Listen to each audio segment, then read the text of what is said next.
Assalamu alaikum, my dear students. Class 4th, subject English. Today we will read the next portion of the poem written in March. So listen. Like an army defeated, the snow hath retreated, and now doth fare ill on the top of the bare hill. The ploughboy is whooping anon anon. There is joy in the mountains, there is life in the fountains. Small clouds are sailing, blue sky prevailing, the rain is over again. First half में आपने ये समझा होगा कि इस poem का मतलब क्या है, रिटन इन मार्च, कि मार्च यानी कि स्प्रिंग में कौन कौन सी चेंजेस आती है. Like an army defeated the snow hath retreated. जिस तरह ये पॉइंट कहता है, जिस तरह आर्मी को कभी शिकस्त, जब उनको शिकस्त मिल जाती है तो वो कैसे वापस चले जाते हैं, इसी तरह जब स्प्रिंग आता है यानी कि मार्च जब आता है तो विंटर जो होता है या स्नो जो होता है वो बिल्कुल गायब हो जाता है, उसी तरह पीछे चला जाता है, बिल्कुल ख़त्म ही हो जाता है. And now dot fair ill on the top of the bare hill, यानी कि without the snow the bare hill is bare because as there is no vegetation, क्योंकि हमारे हिल जो होते हैं वो बिल्कुल बेयर होते हैं, खाली होते हैं, हो जाते हैं.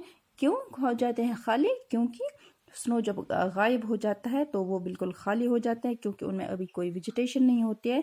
Soon it will be covered with greenery, उनमें जल्दी ग्रीनरी भी पैदा हो जाती है. क्यों? जबकि स्प्रिंग आता है. The ploughboy is whooping anon anon, there is joy in the mountains, there is life in the fountains.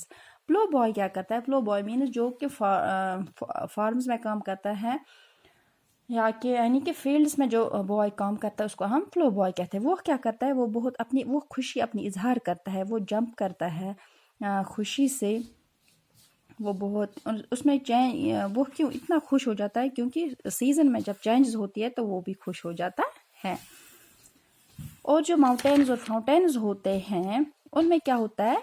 All seems to come to life, उनमें as spring takes over the harsh winter days, क्योंकि ये जो mountains और fountains होते हैं उनमें भी जान आती है, क्योंकि हार्श विंटर जब गायब हो जाता है, ख़त्म हो जाता है, तो इनमें भी जान आती है. Small clouds are sailing, blue sky prevailing, the rain is over again.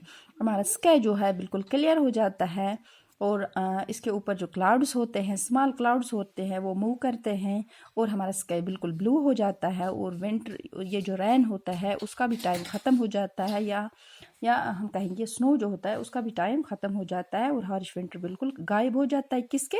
Spring के आने से. अब इस लेसन का यानी कि ये जो पोएम है इसका मोल अब क्या निकलता है? इसका मोल ये निकलता है, ये जो स्प्रिंग होता है it brings out the essence of nature and shows how the human life is affected with the withdrawal of winter and the commencement of spring. जब ये हार्श विंटर जो होता है बिल्कुल ख़त्म हो जाता है, और क्यों ख़त्म हो जाता है? क्योंकि ये स्प्रिंग जो आने वाला होता है, स्प्रिंग की आमद की वजह से हार्श विंटर जब गायब हो जाता है तो इससे ह्यूमन लाइफ पर क्या इफ़ेक्ट पड़ता है. इस लेसन में हमने यही समझा क्या असर पड़ता है इसमें. Thanks and take care.